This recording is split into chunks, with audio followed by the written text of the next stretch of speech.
আশা করি আপনারা সবাই ভালো আছেন। তো বন্ধুরা, আজকে খুব সুন্দর একটি ভিডিও আপনাদের নিয়ে আসলাম। আমি গত কিছুদিন ২ দিন আগে একটা ভিডিও দিয়েছিলাম কিভাবে আপনারা বিশ্বকাপ ফুটবল খেলাগুলো মোবাইলে দেখবেন ট্রফি অ্যাপের মাধ্যমে।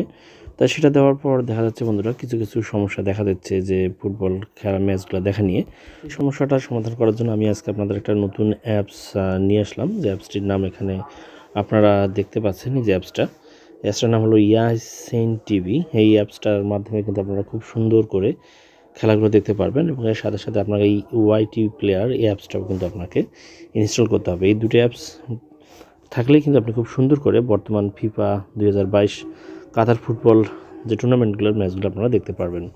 এজন্য যা করতে হবে, আপনি জাস্ট প্রথমে প্লে স্টোরে গিয়ে ওয়াইটিভি প্লেয়ার এটা লিখে সার্চ করলে প্লে স্টোর থেকে এই প্লেয়ারটা আগে আপনি ইনস্টল করে নেবেন, এবং সেকেন্ড টাইম আপনি গুগল ক্রোমে গিয়ে ইয়াসিন টিভি লেখার পর আপনি ইয়াসিন অ্যাপসটা ডাউনলোড এবং ইনস্টল করে নেবেন, তাহলে আপনি পাবেন। যেমন এটা আপনি ওয়াইটি প্লেয়ারটা আপনি এখানে পাবেন, প্লে স্টোরে পাবেন। প্লে স্টোরে জাস্ট আপনি একটু সার্চ দিবেন এখানে ওয়াইটিভি প্লেয়ার। দেখুন এটা প্লে স্টোরে আছে ওয়াইটিভি প্লেয়ার। আর ইয়াসিন অ্যাপসটার জন্য আপনি অবশ্যই প্লে স্টোরে ওটা পাবেন না, এর জন্য আপনাকে একটু ক্রমে যেতে হবে। আর এই অ্যাপসটা ব্যবহারের ক্ষেত্রে একটু সতর্কতা অবলম্বন করবেন।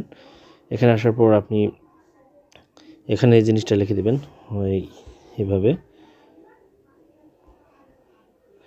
এই যে এটা দিবেন। এটা দেওয়ার পরে আপনি প্রথমে যে ইয়েটা আসবে এখান থেকে আপনি ঠিক এই যে লিঙ্কটা আছে, এই যে এটাতে আপনি ক্লিক করবেন। এখান থেকেই কিন্তু আপনি জিনিসটা পেয়ে যাবেন। তবে বন্ধুরা, অবশ্যই অ্যাপসটা ব্যবহারের ক্ষেত্রে একটু সতর্কতা অবলম্বন করবেন। এখানে বিভিন্ন ধরনের অ্যাড আসে, এবং এটা একটা মানে অতটা প্লে স্টোরের অ্যাপস যেহেতু নয়, অবশ্যই সতর্কতা অবলম্বন করে আপনারা ওটা দেখবেন। দেখার পর জাস্ট আপনারা যখন এখানে ক্লিক করবেন, ক্লিক করার পরেই কিন্তু এটা চলে আসবে। প্রথম অবস্থা অবশ্য কিছু এডিটেরই আসবে, একটু নেটওয়ার্ক কানেকশন ভালো লাগবে। খেলা শুরু হবে তখন আপনারা অটোমেটিক অ্যাপসটার মাধ্যমে কিন্তু খেলা দেখতে পারবেন। যেহেতু বর্তমানে খেলা হচ্ছে না বর্তমানে এই সময়, তাই এটা এভাবে দেখাচ্ছে। আশা করি আপনারা খুব সহজেই খুব সুন্দর করে খেলাটা দেখতে পারবেন। ঠিক আছে বন্ধুরা, আজকে এখানে রাখতেছি। ধন্যবাদ সবাইকে।